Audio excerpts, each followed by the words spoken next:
Well, it's time for Sports on Pulse, and my name is Abigail Senasusu.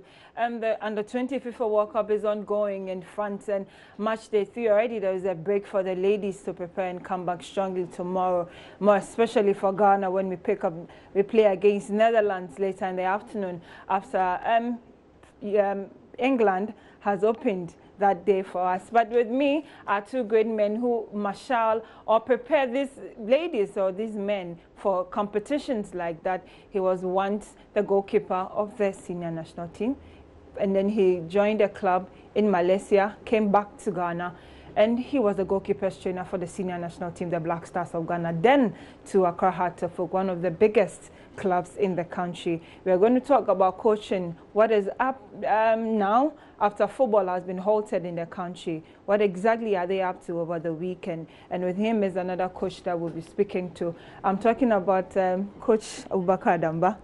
Coach, it's an honor to have you in our studios. I am more honored to be seated next to you. And Coach Prince, you're also welcome to our studios. Thank you. Thank you. Coach, Thanks for the opportunity. Like I said in my intro, there's a lot that's been happening, and however it is, you are the ones that prepare the final product to see on the field. How has it been for you in the wake of all this dissolution? Well, I must say it has not been the best of situations that we find ourselves in. But we think that it's a good thing that happened, despite the fact that we are at the receiving end. Yeah.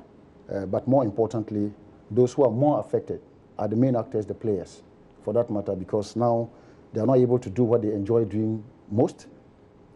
Most of them don't earn their salaries because they are not working, and other related issues, but not related to only us, but the fans themselves miss what they really love to see during the weekends and other weekdays. So I think it's not the best that is happening in Ghana, but I think better it happens than we keep ourselves in the dark. Because what has happened in the current dispensation in Ghana football is a good thing going forward. Because we feel that a lot more reforms will happen that will see us enjoy football much more better, apart from the fact that administrators have been involved, but also referees who are supposed to be doing the good things in Ghana football are more involved. But do you feel disappointed that you'd go through all the stress of training and preparing these players for games that we saw that were influenced by these referees, that your work will just be put out there and distributed just like that? Absolutely. Not only feeling disappointed, but we are angry about it, because you realize that at the end of it all, after you put in all the effort, physically, mentally, psychologically, financially, at the end of it all, one individual in the middle of the pitch determines which way the game goes. I think it's not fair. It's not the best of things that happens, even though they are human beings. But I think most of them have been very, very unprofessional. And thanks to this expose, which has, of course, brought to light things that have been happening in, I always put it, the Dodoa forest that we are not very much unaware of. So I'm happy that these things have unfolded. But it can only get better. So I think that going forward, everybody will now be very mindful of the fact that whatever job that you find yourself in, you need to be diligent, you need to be professional, and of course, you need to remember that somebody's watching your back. Yeah, okay. Coach, I don't know, but how do you also feel about this, knowing that you put these boys through all this rudiment, and then at the end of the day, all that has happened, you are just waking up, just go for training, and then you come back home, and that's it? I feel very bad, terribly bad, because before this SBC, we were playing the league, in the first division league. I was with Unistar Soccer Academy, division, one side, which operates in the Zone 2 for league, specifically in the central region, Kasol Fako. Yeah, and we were about to even play the FA Cup, only to be told that this has happened. This has happened. We were to play Karela FC away. Good game, so we were contemplating as to whether we were going to play or not. Then, lo and behold, we were told that the match wasn't going to come off. So here we find ourselves now. It's very bad. I feel bad, very, very bad. Now the boys always train without, and even they are not giving winning. They were giving previously. Were being given winning bonuses. Yeah. Now, as Coach rightly indicated, No but how do you get them to train, knowing that they're just coming to train for fun? In our case, it's an academy. Okay. It's a soccer academy, so they are housed, they are fed twice a day and all that. And it's not easy. It's not easy feeding them without knowing what to do. So just training, sleeping, you wake up, you train, you sleep, you wake up. It's unmotivating. But it's important to train. Now, this is your job. Yes. You sign contracts to be professionals. You are committed to the job. Whether competitions are on or not, you need to train, but you never know when you are going to be called upon. You would admit that when you are training and there are competitions, your conditioning and your mental focus is different. Absolutely. Knowing that you are just training and every day you are just going to sleep. Absolutely. It is very disheartening and very difficult that you train, and at the end of it all, you don't know what you are doing with your training. Yeah. It is not enough to train. You train because you want to be competitive, because you want to compete, you want to showcase your talent. You want people to see you and appreciate what you have in you. So you don't have the platform to be able to do that. And I don't think it is the best of things. Okay. But you can't take anything away from it. No competitions does not mean you don't train. Yeah. Let's keep preparing ourselves and we wait. The day we are told you start the league, players are ready. On a lighter side, is there a difference between a coach and a manager? We hear people say a manager of the side, and we hear people say coach of the side. Is there a difference? A big difference. Okay. And it depends on which jurisdiction they are coming from. Okay. In this part of our world, we say coach. Yeah. Why? Because the coach is the individual who takes care of the trainings. He organizes, he prepares the training, organizes the training, and conducts the training. But in other jurisdictions, when we say managers, they are very much involved in the financial issues that will have to do with the player. Okay. You know, getting the player to play in your team, you are very key. You are the key factor that will negotiate to bring the player to your team. Okay. So the financial implications are determined by yourself. So at the end of it all, you manage the players' finances. Okay. And how much the club is going to spend so far as, you know, contracting a player is concerned. So they are more managers because they are involved in managing the finances of the players. Okay. Coach Prince, what really goes into for you to become a licensed coach? You are with an academy, so yes, you have some processes you would want to share with us. Yeah. To become a licensed coach, you need to be illiterate. Okay. Yeah, because if you're an illiterate, it is it's going to be very, very difficult for you to be able to get to the top. So how do you start it? You start with previously it was a basic coaching course. Then from a basic coaching course, you progress to intermediate. Okay. Then from intermediate coaching course to license C. From license C to license B, and then to license A. Okay. But now it has changed. We now have the basic and the intermediate put together, called introductory. And how long does that take? Yeah, the introductory, I think it is conducted within a week or so. Yeah, the introductory sometimes depends on the level of, you know, the coaches involved. Okay. Because sometimes some don't have an idea at all. You're just coming into coaching the first time. There are other ones who have been involved in coaching for a very long period of time. But they don't have the licenses. Okay. So it depends on their level. Yes. So they give you the orientation. It's just like the orientation to getting into coaching. Just as you rightly mentioned, you must be literate because it's about practicals and theory. Okay. You must be a teacher.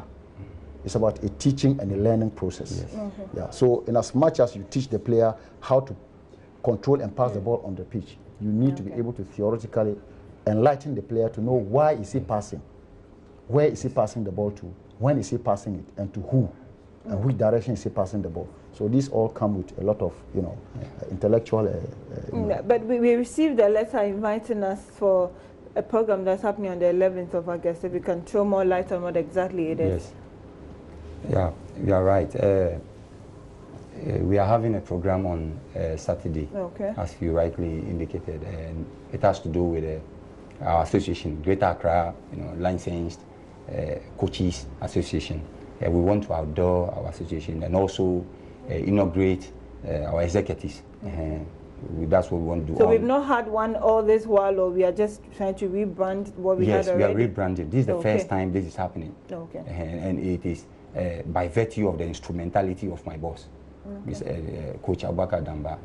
He is coming up with all these innovations. It hasn't happened before. Okay. Yes, you know, it's been about, no, not in this style. This one is a different style altogether. The way he's going about it, you know, it's just marvelous. Okay, so God willing, on August 11th, that's this Saturday, yes. we are inaugurating, the Greater Accra Regional Licensed Coaches Association. Yes.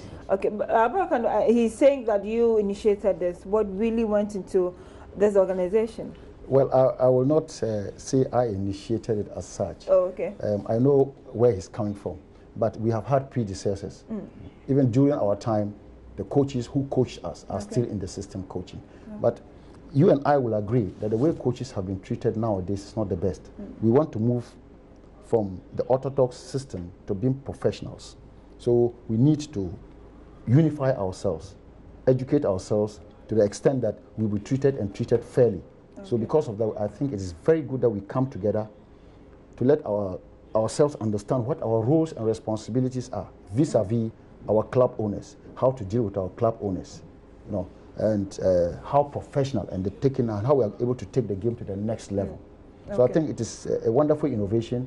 Now we have legends, players who have retired. They have played football to the highest level, and now who are like coaches, like the Laie Kingstons, like the Gordon Atrams of yesteryear's Olympics. Yes, yes. So these are the kind of personalities that we really want to see in the system.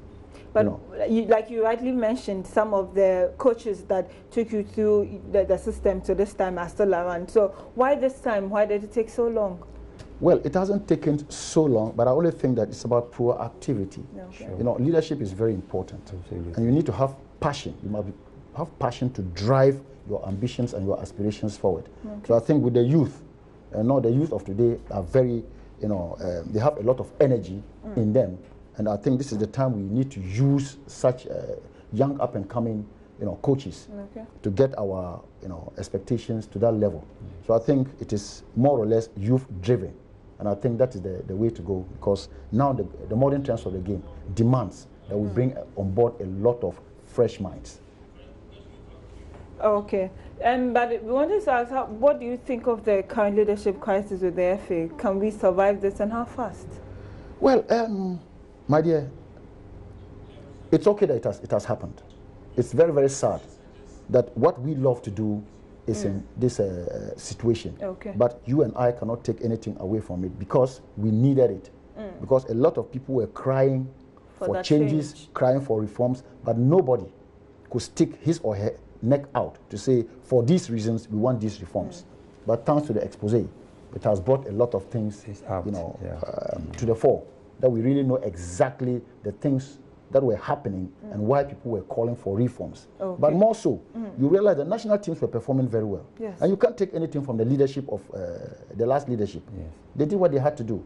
But domestic football, in my opinion, was going down, which of course the fans were not happy about. They were not enthused about. We are talking about how are we able to nurture talent? How do we, unearth them and nurture them? And that's where football starts. And if it is neglected from that level, we don't have a future in Ghana football. So I think that now the reforms, I hope, will capture all these situations, and we'll see how Ghana you have anyone in mind who can lead these reforms for a better football? Well, it's not about who leads it, but it's about the mindset. The mindset and the attitude to be astute and be very professional in your dealings.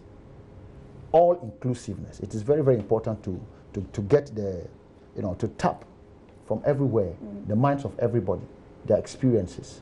Then we can drive the nation forward. But if one person thinks he knows it all, he can do what he wants, he can hire and can fire at will, I think it's not the best thing. Now we need to have a proper structure that everybody is under checks and balances, such that you and I, are all involved insofar as the development agenda of Ghana football is concerned. Okay, so Coach Prince, after this inauguration on Saturday, can anyone just join the association? You have to be a coach before, and who qualifies to be a coach? Can I be a coach? Yes, of course. Yeah, you can be a coach if you have the passion. You can be a coach.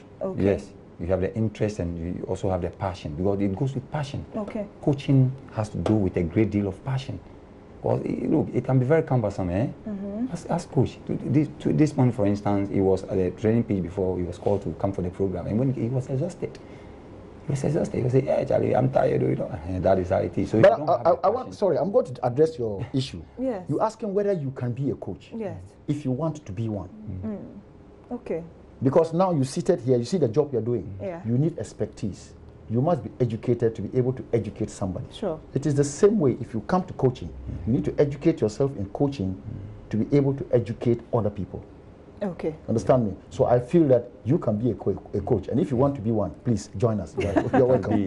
More especially when you are illiterate. You can read and write, so you can even do it at the highest level. Okay. Yes. Okay. Coach, thank you very much for your time. I think that we'll talk about my coaching course later, but it's an honor to have had you in the studio to talk about the inauguration of the Greater Accra Regional Licensed Coaches Association. Will be there on Saturday at the Accra Sports Stadium. The Media Center of the Accra Sports Stadium, to see that inauguration, come on and see how we can help our coaches to help our football. Thank you very much, Coach Damba and Coach Prince, for your time. Thanks for having us. Okay. And those are Sports on Pulse with me, Abigail Sanasusu.